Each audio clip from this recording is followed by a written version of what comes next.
الحمد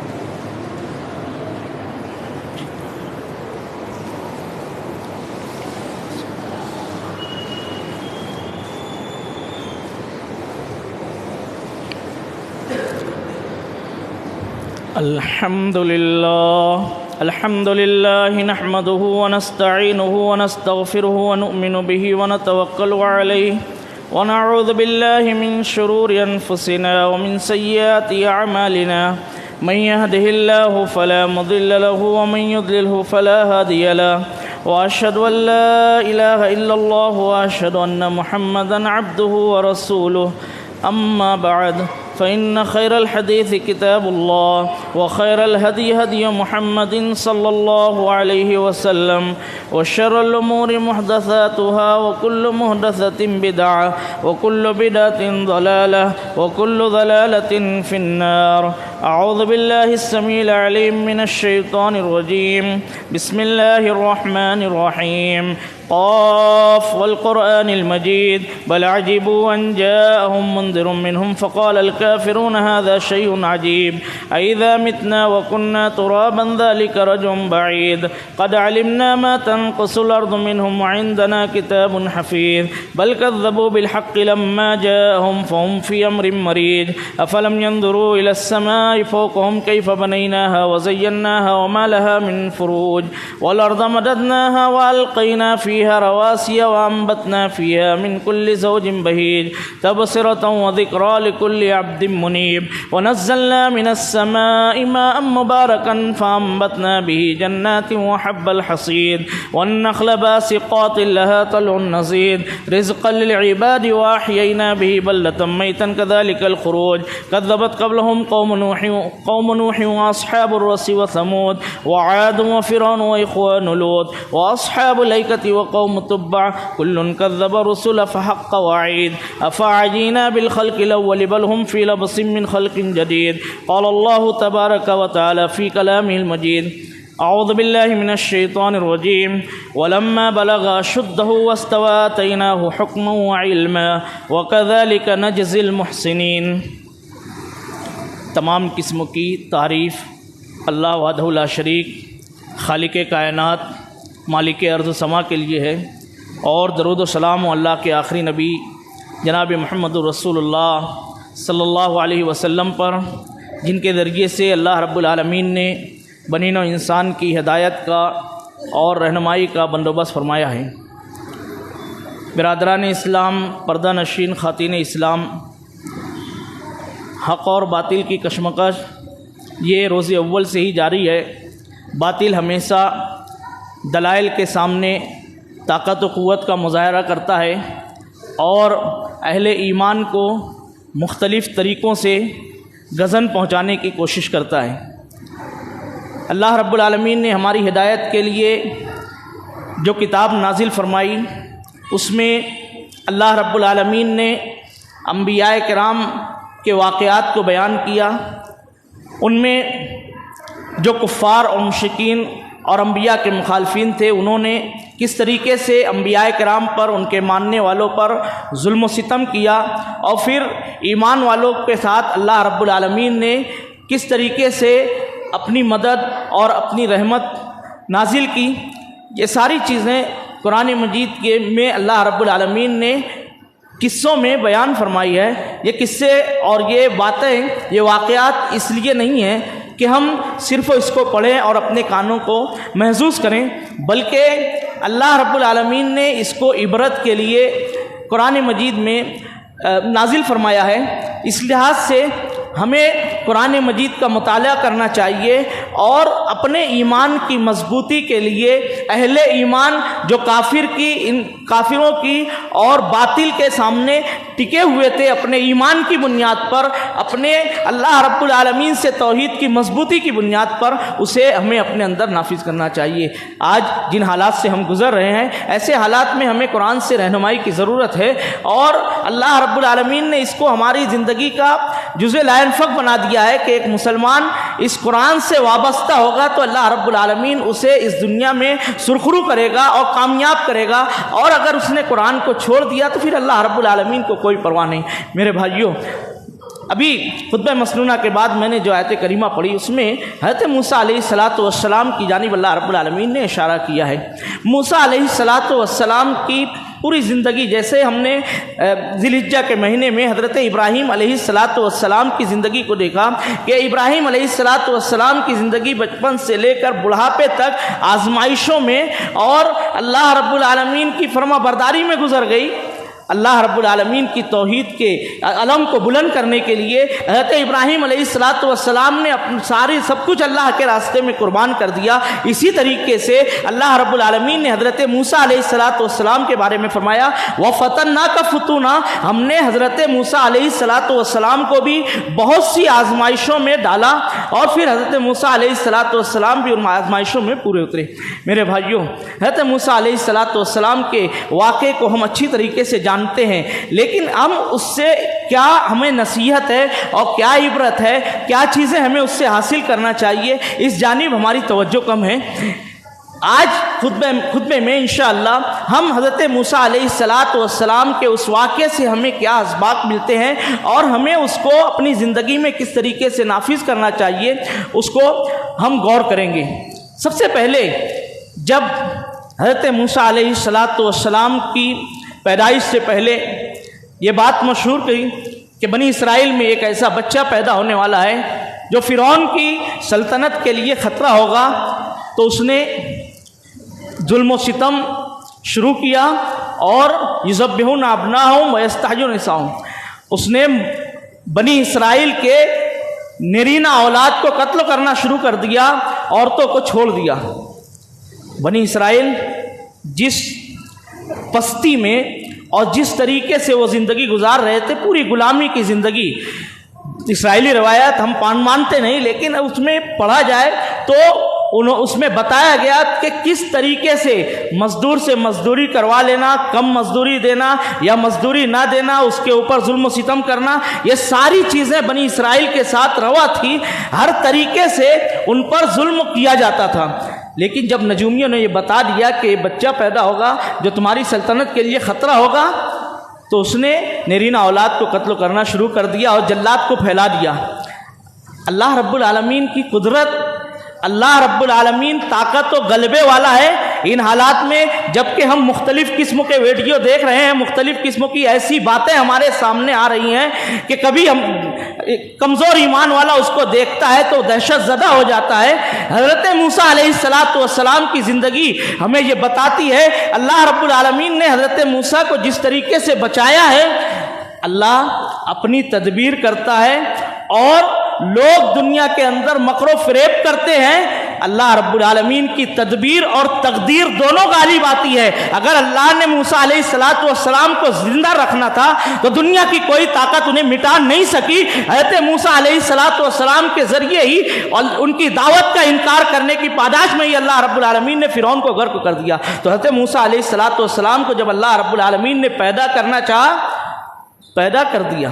موسیٰ علیہ السلام کی ماں خوش نہیں ہوئی، کیوں؟ ڈر ہے کہ ابھی فرعون کے جلاد آئیں گے اور موسیٰ علیہ السلام کو میری نظروں کے سامنے ذبح کر دیں گے، اور اللہ اطمینان دلا رہا ہے۔ موسیٰ کی ماں اردی، بچے کو دودھ پلاؤ، کہا اللہ دودھ نہیں پلاتی، ماں بچے کو دودھ ہی نہیں پلاتی، ساتھ محبت بھی پلاتی ہے۔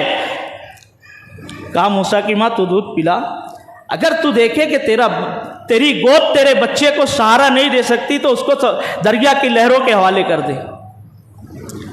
اللہ جو جس بچے کو ماں کی گود سہارا نہ دے، سمندر کی لہروں نے کیا بچانا ہے؟ یہ لہریں تو ڈبونے کا کام دیتی ہیں۔ موسیٰ کی ماں رب کے ارادوں کی بات کرتی ہو، اللہ رب العالمین قدرت والا، طاقت والا، جب اس پہ موسیٰ جائے گا تو موسیٰ کے لیے اس لہر کو جھولا بنا دے گا۔ موسیٰ کی ماں نے کپتپاتے ہوئے ہاتھوں سے حضرت موسیٰ علیہ السلام کو صندوق میں رکھا اور دریا کے حوالے کر دیا۔ اب اللہ رب العالمین کی تقدیر دیکھیے، اللہ نے موسیٰ کو بچانا ہے۔ آج جو لوگ ماتم کرنے والے اور صحابہ کرام پر تبرہ کرنے والے، صحابہ کرام کو غاصب کہنے والے، اللہ رب العالمین کی قدرت کو نہیں جانتے۔ اللہ رب العالمین یہ کہتے ہیں کہ حضرت علی رضی اللہ تعالیٰ عنہ کو اللہ نے خلیفہ بنانا تھا، لیکن ابو بکر کو عمر نے دھکے سے بنا دیا۔ تو پھر انہوں نے قدرت کو سمجھا نہیں، ان کے رب سے ہمارا عمر تگڑا ہو گیا۔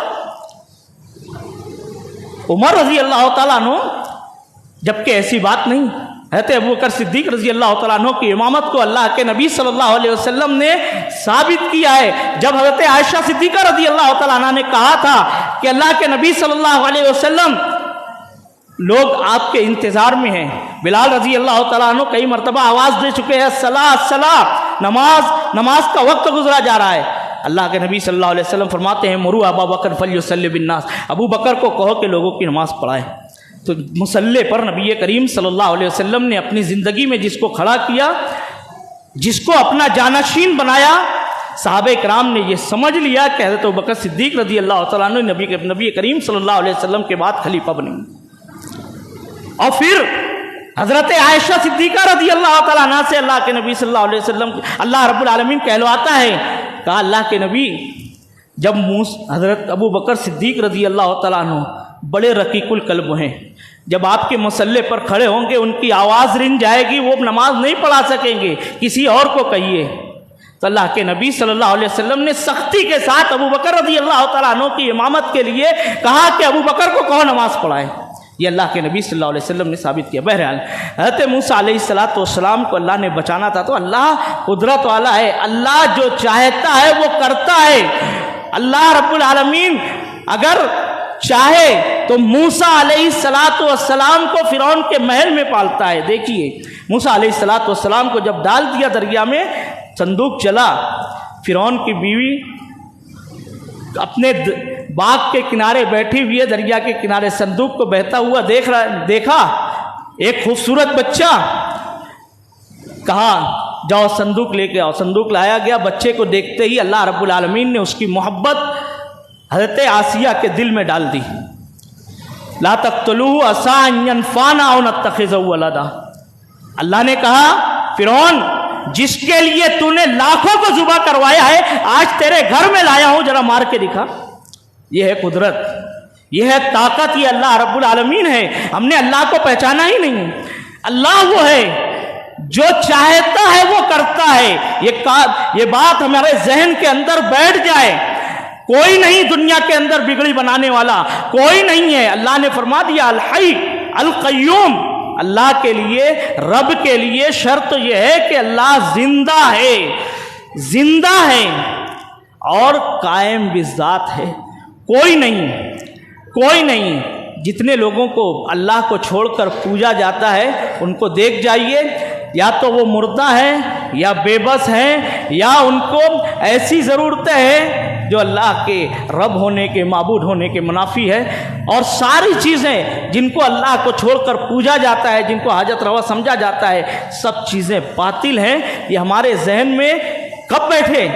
جب ہم اللہ رب العالمین کے قرآن سے وابستہ ہوں، اللہ رب العالمین کے قرآن کو ہم صحیح معنی میں اس کے بتائے ہوئے، نبی کریم صلی اللہ علیہ وسلم کے بتائے ہوئے اور صحابہ کرام کے بتائے ہوئے راستے کے ذریعے سے، ان کے بتائے ہوئے طریقوں سے ہم قرآن کو سمجھیں۔ یہ قرآن اللہ کے نبی صلی اللہ علیہ وسلم پر نازل ہوا، اور اللہ کے نبی صلی اللہ علیہ وسلم اس کی تفسیر کرنے والے، اس کو بیان کرنے والے۔ یہاں موسیٰ علیہ السلام آسیہ کے گود میں ہیں، فرعون کو کہا لا تقتلوہ عسیٰ ان ینفعنا او نتخذہ ولدا، اس کو قتل نہ کرو، ہم اس کو تیرا بچہ بنا کے اب تیرے محل میں اس کو پالیں گے۔ ادھر موسیٰ کی بہن جو طاق میں تھی دیکھتے ہوئے پہنچی، اور ادھر جب بچے نے رونا شروع کیا تو کہا گیا کہ دایا کو بلا کے لاؤ، کوئی جائے۔ کتنی عورتیں آئی، اللہ نے کہا حرمنا علیہ المراضع، ہم نے موسیٰ پر کسی کا بھی دودھ پینا حرام کر دیا۔ ماں سے وعدہ کیا تھا اللہ رب العالمین نے کہ اللہ رب العالمین تیرے بچے کو تیرے پاس لوٹائے گا۔ ابھی پہلے لوٹایا موسیٰ کی بہن جب دیکھا کہ کوئی کسی دایا کا دودھ نہیں پیتے تو آگے بڑھی اور پوچھتی ہے کہ اگر کہو تو میں ایک دایا کو بلا کے لاؤں، بھاگ کے جاؤ، اگر دودھ پی لے گا تو تنخواہ ہم تم کو دیں گے۔ موسیٰ کی ماں آئی، اللہ رب العالمین کا وعدہ پورا ہوا، موسیٰ کی ماں اس بچے کو دودھ بھی پلا رہی ہیں اور شاہی محل سے فرعون کے یہاں سے اجرت بھی مل رہی ہے۔ یہ اللہ رب العالمین کا انتظام ہے۔ جب موسیٰ علیہ السلام وَلَمَّا بَلَغَ أَشُدَّهُ وَآتَيْنَاهُ حُکْمًا وَعِلْمًا، موسیٰ علیہ السلام کے دودھ پینے کا زمانہ ختم ہوا، آپ فرعون کے محل میں آ گئے۔ اب یہاں سے حضرت موسیٰ علیہ السلام کی زندگی کا وہ آغاز ہوتا ہے جس کو اللہ رب العالمین نے جس کے لیے اللہ رب العالمین نے حضرت موسیٰ علیہ السلام کو پیدا کیا۔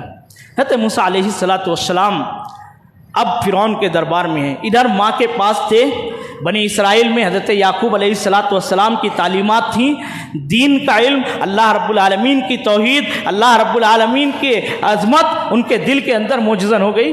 اور یہاں فرعون کے دربار میں رہتے ہوئے حضرت موسیٰ علیہ السلام دنیاوی علوم و فنون میں ماہر، اور فرعون کے ساتھ فرعون موسیٰ ابن فرعون کہلا رہے ہیں، ہر جگہ فرعون کے ساتھ حضرت موسیٰ علیہ السلام اس کے دربار میں اس کی سواری پر، کیا تو یہ ہمارا منہ بولا بیٹا ہے۔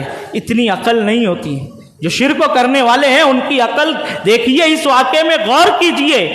وہ فرعون جو اولاد کا محتاج ہے، بیٹا ملنے پر خوشی کا اظہار کر رہا ہے، اور دوسری طرف اس کی بیوقوفی دیکھیے، قال انا ربکم الاعلی، اپنے رب ہونے کا، سب سے بڑا رب ہونے کا دعویٰ بھی کر رہا ہے۔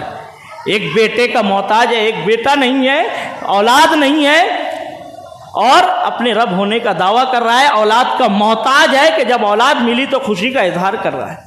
اور اللہ رب العالمین نے اپنی تعریف بیان فرمائی، قل هو اللہ احد، اے نبی کہیے وہ اللہ ایک ہے، اللہ الصمد، اللہ ہر چیز سے بے نیاز ہے، کوئی حاجت نہیں، کوئی ضرورت نہیں، لم یلد ولم یولد، نہ اس نے پیدا کیا نہ وہ کسی سے پیدا ہوا ہے۔ یہ اللہ کی شان ہے، اللہ کسی کا محتاج نہیں۔ تو موسیٰ علیہ السلام اب فرعون کے دربار میں ساری چیزیں وہ سیکھ رہے ہیں دھیرے دھیرے۔ حضرت موسیٰ علیہ السلام جب بڑے ہوئے، اب ایک دن ایسا ہوا کہ موسیٰ علیہ السلام ایسے وقت میں جب لوگ آرام کر رہے ہوتے ہیں، ابن عباس رضی اللہ تعالیٰ عنہ کہتے ہیں کہ یہ قیلولہ کا وقت تھا، اور بعض روایتوں میں ہے کہ صبح کا، بعض مفسرین نے بیان کیا کہ صبح کا وقت تھا، اس طریقے سے۔ بہرحال ایسے وقت میں جب راستہ سنسان ہوتا ہے، اس وقت میں حضرت موسیٰ علیہ السلام نکلے، دیکھا کہ ایک قبطی ایک بنی اسرائیلی جو ہے ایک قبطی سے لڑائی کر رہا ہے۔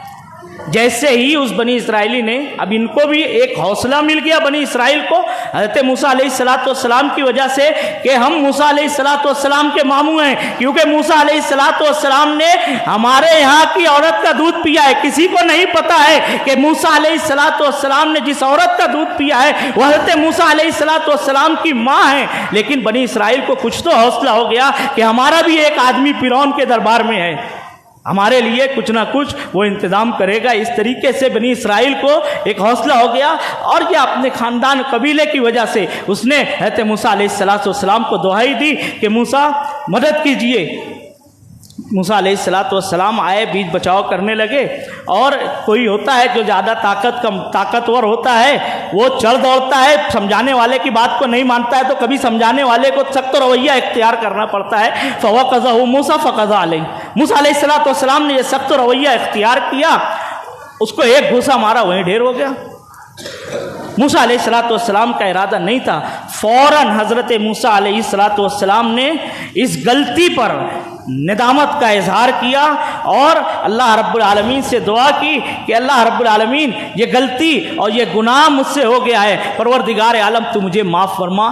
اللہ سے معافی مانگی، اور ادھر اب ایک خوف، ایک ڈر حضرت موسیٰ علیہ السلام کے دل میں پیدا ہو گیا۔ وہاں کوئی نہیں تھا، وہ مرا، بنی اسرائیلی بھی نکل گیا، حضرت موسیٰ علیہ السلام بھی نکل گئے، لیکن موسیٰ علیہ السلام کے دل کے اندر ایک خوف ہے کہ اگر کسی کو پتہ چل گیا کہ میں نے اس بچے کو اس قبطی کو قتل کیا ہے تو کیا ہوگا۔ بہرحال ایک دن گزر گیا، دوسرے دن حضرت موسیٰ علیہ السلام ودخل المدینۃ حین غفلۃ من اہلہا، حضرت موسیٰ علیہ السلام دوسرے دن نکلے۔ ایسے وقت میں جب لوگ غفلت میں ہوتے ہیں، حضرت موسیٰ علیہ السلام ڈرے ہوئے تھے کہ پتہ نہیں، لوگوں کو معلوم تو نہیں ہو گیا کہ موسیٰ علیہ السلام کے ہاتھ سے یہ قتل ہوا ہے، اس لحاظ سے موسیٰ علیہ السلام ڈرے ہوئے تھے۔ اب پھر فوجد فیہما رجلان یقتتلان، پھر موسیٰ علیہ السلام نے دیکھا کہ دو آدمی لڑ رہے ہیں، آدم نچیتی وہ آدم نچیتی، ایک ان کے قبیلے کا وہی بنی اسرائیلی، دیکھا تو وہی بنی اسرائیلی ہے، اس نے پھر دہائی دی۔ حضرت موسیٰ علیہ السلام آگے بڑھے اور آستین چڑھائی، دیکھا تو اس بنی اسرائیلی نے سوچا موسیٰ علیہ السلام کا یہ جملہ سن کے کہ موسیٰ علیہ السلام نے کہا کہ انک لغوی مبین، تو ہی بدماش ہے، کل بھی لڑائی کر رہا تھا آج بھی لڑائی کر رہا ہے۔ جب آستین چڑھا کے موسیٰ علیہ السلام نے چاہا کہ دونوں کو الگ کر دے تو وہ ڈر گیا کہ کل جیسے موسیٰ نے قبطی کو گھوسا مار دیا تھا، آج مجھ کو مار کے نہ ختم کر دے۔ اس نے کہا کہ قتلت نفسا، کیا اتريد ان تقتلني كما قتلت نفسا بالامس، اے موسیٰ کیا تو چاہتا ہے کہ جیسے تو نے کل اس کو قتل کر دیا آج مجھ کو بھی مار دے؟ اب وہ قبطی جو اس سے لڑائی کر رہا تھا اس نے آؤ دیکھا نہ تاؤ، وہ اس کو لڑائی چھوڑ کر بھاگا فرعون کے دربار میں کہ قاتل کا پتہ چل گیا ہے۔ موسیٰ علیہ السلام ہے اس کا قاتل۔ اب یہ دربار میں گیا، ادھر موسیٰ علیہ السلام تنہا، کوئی چیز ساتھ نہیں ہے۔ اب دیکھیے یہاں حضرت موسیٰ علیہ السلام کی آزمائش شروع ہوتی ہے۔ یہ پہلی آزمائش تو والدہ کے ساتھ ہوئی کہ موسیٰ علیہ السلام کی پیدائش ہوئی، کس طریقے سے موسیٰ علیہ السلام یہاں پہنچے۔ اب یہ آزمائش ہے موسیٰ علیہ السلام کی شعوری طور پر کہ موسیٰ علیہ السلام اب ڈرے کہ اگر یہ بات دربار میں پہنچی تو فیصلہ تو یہی ہوگا کہ جس نے قتل کیا ہے اس کو قتل کر دیا جائے، یعنی قانون کے مطابق یہ فیصلہ ہونا ہے کہ قتل کے بدلے قتل کر دیا جائے۔ ادھر کابینہ میں جب معلوم ہوا تو یہی فیصلہ ہوا کہ موسیٰ کو قتل کر دیا جائے۔ اس دربار میں اب دیکھیے اخلاقی طور پر موسیٰ علیہ السلام، انبیاء کرام کے اخلاق کیسے تھے کہ لوگ آپ کے گرویدہ ہو جاتے، جن کے اندر تھوڑی بھی انسانیت ہو تو وہ ان کے اخلاق سے متاثر ہو جاتے۔ حضرت موسیٰ علیہ السلام کا اس دربار میں ایک ہمدرد تھا، اس نے جب سنا کہ اب موسیٰ علیہ السلام کے قتل کے فیصلے ہو رہے ہیں، وہ آیا، وجاء رجل من اقصى المدینۃ یسعی، ایک آدمی پرلے ڈرتے تھے دوڑتا ہوا آیا اور موسیٰ علیہ السلام کو کہا کہ اب تم یہاں سے نکل جاؤ، واپس نہ جاؤ، تمہارے قتل کے فیصلے ہو چکے ہیں۔ موسیٰ علیہ السلام وہاں سے نکل گئے۔ روایتوں میں آتا ہے کہ 8 دن تک بھوکے پیاسے حضرت موسیٰ علیہ السلام چلتے رہے اور مدین کے راستے میں پر آپ نکل گئے، دیکھا کہ ایک کنواں ہے، اس کنویں کے پاس 2 لڑکیاں اپنی بکریوں کو کنارے لے کر کھڑی ہیں اور لوگ اپنی بکریوں کو پانی پلا رہے ہیں۔ اب یہاں دیکھیے آج رفاہی کام، ملی طور پر لوگوں کے ساتھ ہمدردی کا جذبہ، حضرت موسیٰ علیہ السلام نے کچھ دنوں سے کچھ کھایا پیا نہیں ہے، بھوکے پیاسے ہے، دیار غیر میں حضرت موسیٰ علیہ السلام موجود ہیں، اس کے باوجود ہمدردی کا جذبہ۔ قال ما خطبکما، تم دونوں کا معاملہ کیا ہے؟ کمزور کا ساتھ دینا، کمزور کی مدد کرنا۔ حضرت موسیٰ علیہ السلام نے ان دونوں عورتوں سے پوچھا ما خطبکما، تم دونوں کا معاملہ کیا ہے؟ انہوں نے بتایا کہ ہمارا باپ بوڑھا ہے اور ہمارا کوئی بھائی بھی نہیں ہے، اس لیے ہم بکریوں کو چرانے آتی ہیں اور پانی پلا کر لے جاتی ہیں، لیکن ہم مردوں سے اختلاط نہیں کرتی۔ میری مائیں اور بہنیں غور کریں اس واقعے پر، آج بے حیائی کے اس دور میں غور کریں کہ اس عورت نے، ان دونوں عورتوں نے کہا کہ ہم مردوں سے اختلاط نہیں چاہتے، جب مرد پانی پلا کر چلے جاتے ہیں تب ہم اپنی بکریوں کو پانی پلاتے ہیں۔ حضرت موسیٰ علیہ السلام نے ان کی بکریوں کو پانی پلا دیا، مدد کی ان کی، اور ایک درخت کے سہارے آپ بیٹھ گئے۔ وہ دونوں لڑکیاں اپنے گھر جب وقت سے پہلے پہنچی تو باپ نے پوچھا کہ کیا معاملہ ہے، آج تم جلدی آ گئیں؟ تو کہا کہ ایک آدمی ہے جس نے ہماری بکریوں کو پانی پلا دیا۔ آج جو لوگ لوگوں سے کام کرواتے ہیں، لوگوں سے محنت کرواتے ہیں اور مزدوری کے نام پر ان کے ساتھ دھوکہ دہی کرتے ہیں، ذرا غور کریں کہ حضرت موسیٰ علیہ السلام نے جب بکریوں کو پانی پلا دیا، وہ لوگ گھر پہنچی تو باپ نے جو جملہ کہہ کر بھیجا کہ جاؤ اس کو بلا کر لاؤ تاکہ اس نے جو تمہاری مدد کی ہے اس کی اجرت ہم اس کو دے دیں۔ آئی ایک عورت، جات احداہما علی استحیاء، کیا نقشہ اللہ رب العالمین نے کھینچا ہے کہ شرم و حیا کا پیکر بن کر وہ لڑکی حضرت موسیٰ علیہ السلام کو بلانے کے لیے آتی ہے۔ ادھر موسیٰ علیہ السلام جب وہاں بیٹھے تو آپ نے دعا کی، ربی انی لما انزلت الی من خیر فقیر، اے میرے رب جو کچھ بھلائی تیری جانب سے نازل ہوگی میں اس کا محتاج ہوں۔ یہ دعا آج ہم روزی سے معاشی طور پر پریشان ہے، اس دعا کو پڑھیے۔ حضرت موسیٰ علیہ السلام یہ دعا پڑھ رہے تھے، 10 سال تک حضرت موسیٰ علیہ السلام کے رہنے کا انتظام ہو گیا، شادی کا انتظام ہو گیا۔ ہم ان دعاؤں میں چند الفاظ ہوتے ہیں لیکن اس میں کتنی برکت ہے۔ ربی انی لما انزلت الی من خیر فقیر، ایک چھوٹی سی دعا جس کو لوگ چھوڑے ہوئے ہیں، 2 سجدوں کے درمیان کی دعا نبی کریم صلی اللہ علیہ وسلم نے بتائی، اللہم اغفر لی وارحمنی وعافنی واہدنی وارزقنی۔ پوری زندگی کا نچوڑ ہے اس دعا میں، اللہم اغفر لی۔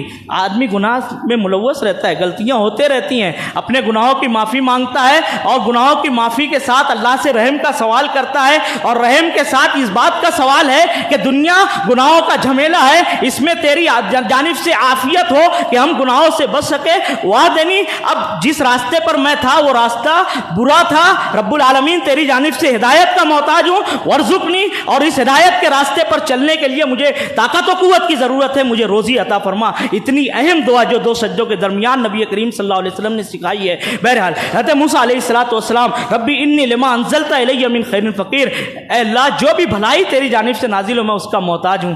یہ اللہ رب العالمین سے دعا کرتے، ادھر وہ عورت آتی ہے، حضرت موسیٰ علیہ السلام کو اپنے ساتھ لے جاتی ہے۔ وہ عورت آگے چل رہی ہے، موسیٰ علیہ السلام پیچھے چل رہے ہیں۔ آج نوجوان یہ کہتا ہے زمانہ خراب ہے، اپنی نگاہوں کی حفاظت نہیں کرتا۔ دیکھیے موسیٰ علیہ السلام کو، موسیٰ علیہ السلام جب وہ لڑکی آگے چل رہی تھی، ہوا چل رہی ہے، اس لڑکی کا لباس کچھ اڑ جاتا ہے۔ حضرت موسیٰ علیہ السلام حیا کا پیکر، انہوں نے کہا کہ اے بچی تم پیچھے چلو، میں آگے چلتا ہوں، اگر میں راستہ بھٹکنے لگ جاؤں تو تم پتھر کے زب مار کر مجھے راستہ بتا دینا، لیکن میں یہ نہیں چاہتا کہ میری یہ آنکھیں کسی غیر محرم عورت پر پڑیں۔ میرے بھائیوں، یہ موسیٰ علیہ السلام کے اس واقعے کا سبق ہے ہمارے لیے۔ حضرت موسیٰ علیہ السلام جب گھر وہاں پہنچے، اس لڑکی نے کہا کہ ابا جان اس کو اپنے یہاں رکھ لیجئے، ہمارے پاس کوئی ایسا شخص نہیں ہے، مرد نہیں ہے جو ہماری بکریوں کو لے جائے اور ان کو چرائے،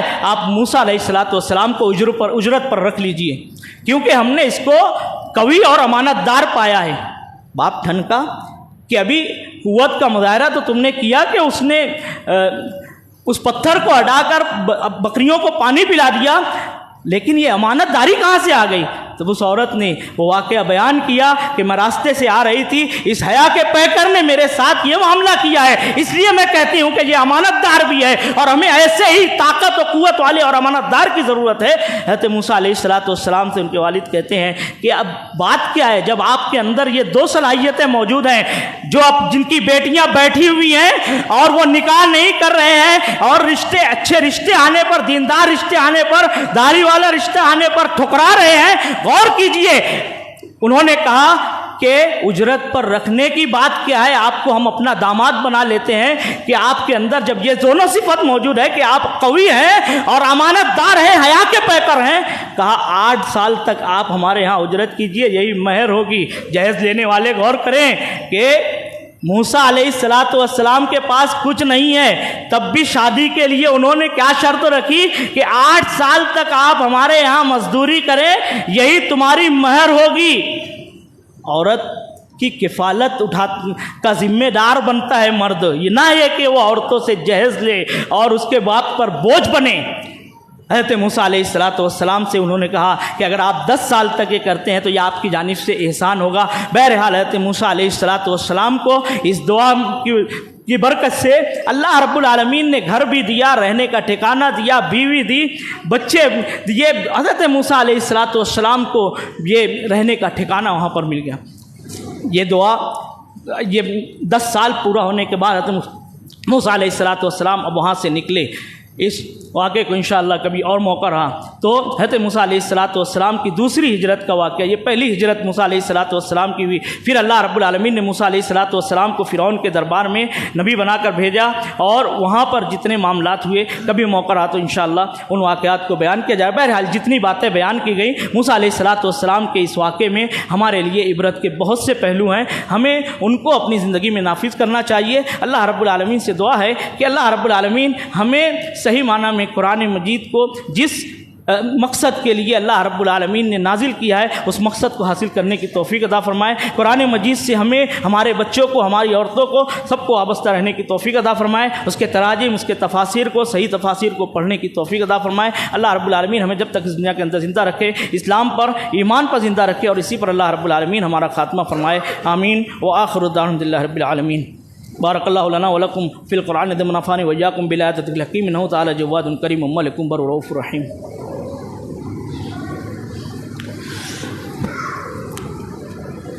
الحمد للہ نحمدہ ونستعینہ ونستغفرہ ونؤمن بہ ونتوکل علیہ ونعوذ باللہ من شرور انفسنا ومن سیئات اعمالنا من یہدہ اللہ فلا مضل لہ ومن یضلل فلا ہادی لہ واشہد ان لا الہ الا اللہ واشہد ان محمدا عبدہ ورسولہ اما بعد۔ والسابقون الاولون من المہاجرین والانصار والذین اتبعوہم بإحسان رضی اللہ عنہم ورضوا عنہ۔ یہ مہینہ، اس مہینے میں صحابہ کرام پر جو لعن طعن کیا جاتا ہے، خصوصاً حضرت امیر معاویہ رضی اللہ تعالیٰ عنہ کے خلاف جو حضرت سرائی اس وقت تو بہت زیادہ ہے، اور بہت سے نام نہاد مسلمان حضرت امیر معاویہ رضی اللہ تعالیٰ عنہ پر زبان طعن دراز کرتے ہیں۔ انہیں سوچنا چاہیے کہ حضرت معاویہ رضی اللہ تعالیٰ عنہ وہ ہیں جنہوں نے اس وقت جب نبی کریم صلی اللہ علیہ وسلم پر قرآن کا نزول ہو رہا تھا، اللہ کے نبی صلی اللہ علیہ وسلم نے آپ کو یہ ذمہ داری دی تھی کہ آپ قرآن کو لکھیں، یعنی آپ کاتب وحی ہیں۔ اور اس کے بعد حضرت معاویہ رضی اللہ تعالیٰ عنہ سے کہ جو بھی اس دین کے لیے خدمات ہیں وہ کسی پر مخفی نہیں۔ تاریخ کا مطالعہ کیجئے اور دیکھیے کہ حضرت امیر معاویہ رضی اللہ تعالیٰ عنہ کی کیسی کیسی قربانیاں اس اسلام کے لیے ہیں۔ لیکن معمولی چیز جو واقعہ حضرت نبی کریم صلی اللہ علیہ وسلم پر دین مکمل ہونے کے بعد رونما ہوا، اس کی آڑ میں ان صحابہ کرام پر زبان طعن دراز کی جاتی ہے۔ وہ لوگ یاد رکھیں کہ حضرت صحابہ کرام اس دین کی حفاظت کرنے والے وہ پہلے لوگ ہیں کہ جن کے بغیر ہم اس دین کو حاصل نہیں کر سکتے۔ وہ صحابہ کرام، ان میں اگر کوئی ایک صحابی نبی کریم جناب محمد الرسول اللہ صلی اللہ علیہ وسلم سے لمحے بھر کے لیے ملاقات کیا ہو، اس پر بھی اگر کوئی زبان کھولتا ہے تو وہ دائرہ اسلام میں نہیں ہے، اس لیے کہ صحابہ کرام کے بارے میں یہ متفقہ فیصلہ ہے کہ تمام کے تمام صحابہ کرام سچے اور عدول ہیں، اور صحابہ کرام رضوان اللہ اجمعین کے بارے میں اللہ رب العالمین نے یہ کہہ دیا ہے رضی اللہ عنہم ورضوا عنہ، اللہ ان سے راضی ہوا، وہ اللہ سے راضی ہوئے۔ ذرا مولانا ابوالکلام آزاد کی اس تفسیر کو اٹھا کر دیکھیے کہ مولانا ابوالکلام آزاد کہتے ہیں یہ ایسا سرٹیفکیٹ ہے، یہ ایسا صحابہ کرام کو اللہ رب العالمین نے مقام دے دیا ہے کہ دنیا کا کوئی شخص چاہے جتنا ان صحابہ کرام کے بارے میں اپنی زبانیں کھولے، جتنا وہ زبانیں کھولے گا ذلت کے گڑھے میں گرتا ہوا چلا جائے گا، ذلیل ہوتا چلا جائے گا، لیکن صحابہ کرام کی عظمت میں کوئی فرق نہیں آئے گا۔ آپ نے کہا کہ اللہ نے فرمایا رضی اللہ عنہ، اللہ ان سے راضی ہوا، ورضوا عنہ، وہ اللہ سے راضی ہوئے۔ بات سمجھ میں آتی ہے کہ اللہ ان سے راضی ہوئے۔ اللہ وہ ہے کہ آدمی زندگی بھر گناہ کرے، لمحے بھر میں ایک نیکی کرے، اللہ رب العالمین اسے جنت نواز دیتا ہے۔ لیکن صحابہ کرام کو یہی نہیں کہا کہ اللہ ان سے راضی ہوا، ورضوا عنہ، وہ اللہ سے راضی ہوئے، ایسا راضی ہوئے کہ پھر آپ واقعات دیکھیے کہ جنگ کے میدان میں کھجوریں کھا رہے ہیں، نبی آواز دیتا ہے کہ جنت تمہارا انتظار کر رہی ہے، کھجوریں پھینک دیا اور اللہ رب العالمین کی بارگاہ میں شہید ہو گئے۔ یہ صحابہ کرام ہیں، دین کی حفاظت کے لیے اپنا سب کچھ قربان کر دیا۔ مصعب بن عمیر رضی اللہ تعالیٰ عنہ کی زندگی کا مطالعہ کیجئے، بلال حبشی رضی اللہ تعالیٰ عنہ کی زندگی کا مطالعہ کیجئے، ان صحابہ کرام نے کیا کیا قربانیاں دی ہیں۔ میرے بھائیوں، اللہ رب العالمین سے دعا کیجئے کہ اللہ رب العالمین ان تمام خرافات سے، ان تمام باتوں سے ہماری حفاظت فرمائے۔ آج اللہ رب العالمین نے ہمیں صحیح دین اور عقیدہ دیا ہے تو ہمیشہ دعا کرو، ربنا لا تزغ قلوبنا بعد إذ هديتنا وهب لنا من لدنك رحمة إنك أنت الوهاب۔ ان اللہ وملائکتہ یصلون علی النبی یا ایھا الذین آمنوا صلوا علیہ وسلموا تسلیما اللهم صل علی محمد وعلى ال محمد كما صليت على ابراہیم وعلى ال ابراہیم انک حمید مجید اللهم بارک علی محمد وعلى ال محمد كما بارکت علی ابراہیم وعلى ال ابراہیم انک حمید مجید اللهم انصر الاسلام والمسلمین واخذل الكفرة والمشرکین ودمر جميع اعداء الدین اللهم انصر من نصر دین محمد صلی اللہ علیہ وسلم جعلنا منهم واخذل من خذل دین محمد صلی اللہ علیہ وسلم لا تجعلنا منهم عباد اللہ رحمنی ورحمکم اللہ ان اللہ يأمر بالعدل والإحسان وإيتاء ذي القربى وينهى عن الفحشاء والمنكر والبغي يعظكم لعلكم تذكرون اذكروا الله يذكركم وادعوه يستجب لكم ولذكر الله تعالى أعلى وجل وأتم وأكبر۔